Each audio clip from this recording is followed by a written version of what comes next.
네, 이 헌책방이 시대의 목격자라고 표현하셨던 그 표현이 참 마음에 와 닿는데요. 제주에서 가장 오래된 이 헌책방, 이 제주의 역사를 품고 오래도록 우리 곁에 머물렀으면 하는 바람입니다. 자, 이어서 볼수록 빠져드는 알고팡 보고팡 팡팡 뉴스 이어가겠습니다. 제주파타컴의 고재일 기자와 함께합니다. 자, 오늘은 평소와는 조금 다른 키워드를 준비했다고 들었어요. 네, 저희가 오늘 방송을 준비하면서 좀 반성을 했습니다. 왜요? 사실 알고팡 보고팡 팡팡 뉴스 저희 탐나는 제주를 보시는 시청자분들 굉장히 수준이 높으신 걸로 지금 정평이 그럼요. 나 있거든요. 너무 팡팡 뉴스를 좀 가볍게 만들지 않았나. 예.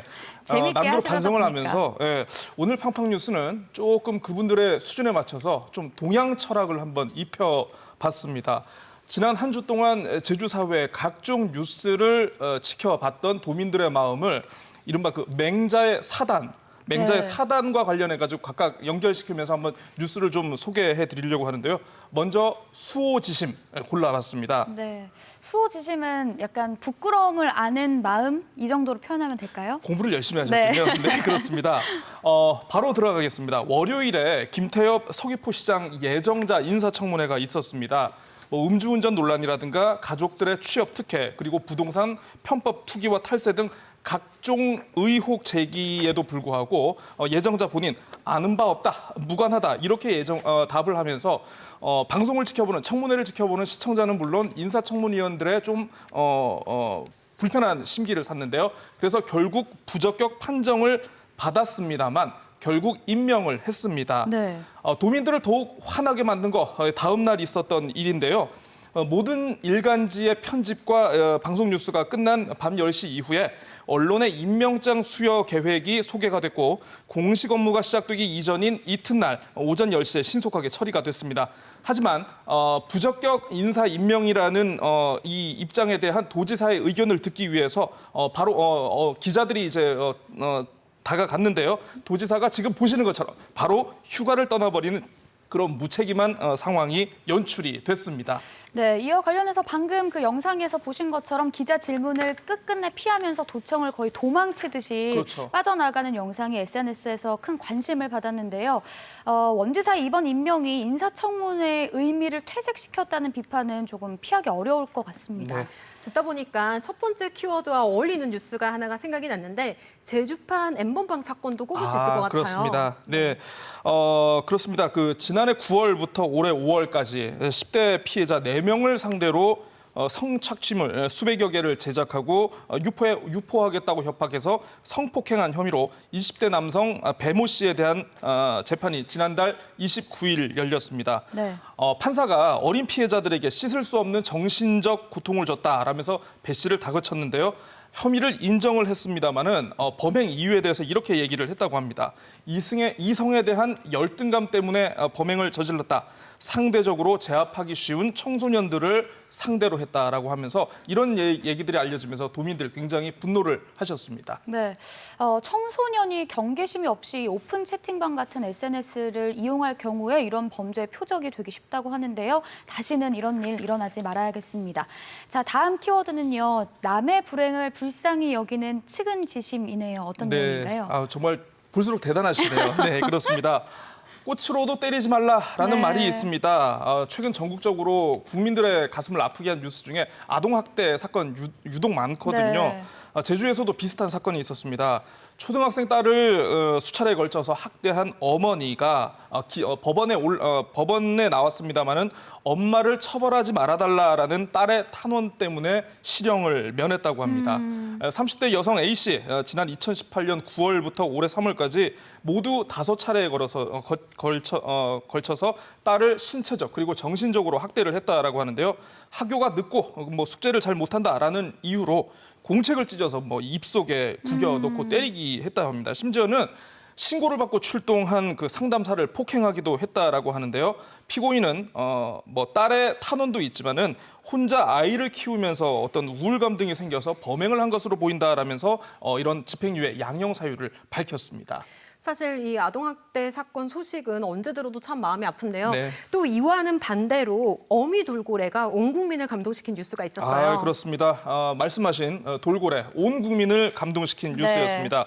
죽은 새끼를 이 등에 업고 다니는 어미돌고래의 모습이 이렇게 알려지면서 많은 관심을 모았는데요. 국립수산과학원이 지난주 공개한 영상, 지난달 11일 제주시 구자읍 연안에서 이렇게 어미 남방 큰 돌고래가 이미 죽은 새끼 돌고래를 수면 위로 올리려 애쓰는 네. 모습이 담겨 있습니다. 새끼가 어미 몸에서 떨어지면 다시 그 자리에 돌아와서 새끼를 주둥이 위에 얹고 이렇게 등에 업고 유영하기를 계속 반복을 했다라고 하는데요. 하지만 안타깝게도 새끼는 이미 좀 죽은 지가 오래돼가지고 형체를 알아볼 수 없을 정도로 사체가 부패했다고 합니다. 뭐 전문가 의견에 따르면 이게 오래됐다고 하는데 어쨌든 많은 의미를 던져준 것 같습니다. 네, 이 어미 돌고래의 애틋한 모성이 좀 뭉클하게 다가오는데요. 더불어 요즘 우리가 듣고 있는 뉴스와는 조금 사뭇 다른 내용이어서 많은 생각을 하게 합니다.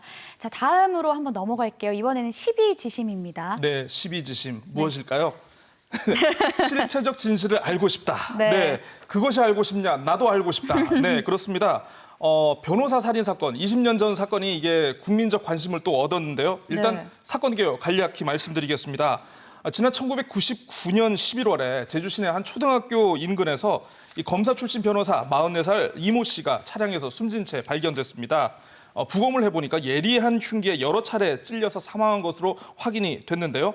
당시 경찰이 대대적으로 전담팀을 꾸려서 수사에 나섰지만 어떤 흉기가 사용됐는지 이런 것조차 확인하지 못하고 흐지부지 마무리됐습니다. 네. 결국 이게 지난 2014년 11월 4일 공소시효가 만료되면서 영구 미제 사건으로 남나 싶었는데 지난해 11월 국내 한 방송사에 내가 이 사건을 교사, 즉 지시했다라는 제보가 접수되면서 사건이 새로운 국면으로 접어들게 됐습니다. 네. 당시 이제 도내 한 폭력 조직인 네. 유탁파 두목 백모 씨가 자신에게 이 변호사를 겁주라라고 이렇게 지시를 했는데 이를 실행에 옮겼던 동갑내기 부하 조직원 손모 씨가 이 씨의 저항이 거세지자 결국 살해하게 된 것이다. 이렇게 주장을 했다라고 합니다. 사실 단순히 제보자가 나타났다고 해서 경찰이 바로 재수사를 하는 경우는 드물다고 알고 있거든요. 네, 그렇습니다. 그만큼 신빙성이 있다는 뜻일까요? 네, 일단 제보자인 이 교사범, 이 진술한 범행 수법 그리고 흉기 등이 꽤 구체적인 면이 있기는 하지만 네. 몇몇 정황에서 좀 의구심이 제기되고 있다라고 합니다. 우선 범행 당시에 이 유탁파의 두목이었던 백모 씨는 교도소에 수감되어 있었던 상태라고 하고요. 네. 범행을 저지른 손 씨 역시 강도 사건으로 이미 경찰이 입건돼서 경찰의 일거수일투족 감시를 받고 있는 그런 상황이었다라고 합니다. 네. 안타깝게도 지금 두 사람 모두 고인이 돼가지고 무엇이 진실인지 지금 증언을 해줄 수가 없는 상황이라고 하는데요. 네. 제보자도 지금 방송 제작진과 연락을 끊고 지금 자취를 감춘 상황이라고 하더라고요. 자, 그럼에도 경찰 공소시효가 이미 지나긴 했지만 무엇보다 실체적 진실을 밝히는 것이 우선이다라면서 관련 자료를 수합하면서 지금 사실관계를 확인 중이라고 합니다. 네. 방송 제작진은 이 사건을 보도를 하면서 1998년 있었던 도지사 선거와 연관이 있는 거 아니냐라면서 이렇게 문제를 제기하기도 했습니다. 네, 이 실체적 진실을 꼭 확인해서 억울한 죽음을 위로할 수 있었으면 좋겠습니다.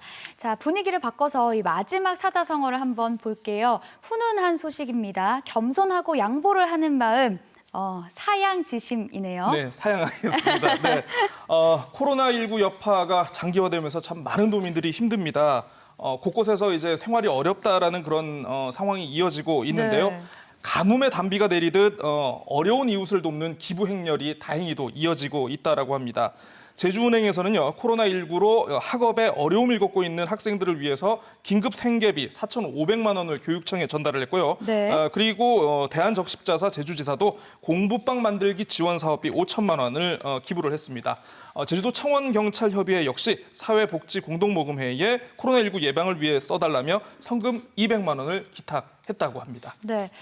요즘 코로나19로 사실 조금 힘 빠지고 이런 소식이 더 많이 들리는 것 같은데요. 훈훈한 손길 더 많아졌으면 좋겠습니다. 오늘 팡팡 뉴스는 여기까지 듣겠습니다. 고재일 기자, 좋은 소식 고맙습니다. 네, 어제부터 도내 해수욕장이 일제히 개장을 했는데요. 이 본격적인 휴가철을 맞이해서 관광객이 증가하는 만큼 우리 모두가 생활 속 거리 두기와 마스크 착용 등에 더욱더 힘써 주셔야 할 때인 것 같습니다. 탐나는 제주 저희가 이번 주 준비한 소식은 여기까지입니다. 다음 주에 더 알찬 소식 가지고 찾아오겠습니다. 함께해 주신 여러분 고맙습니다.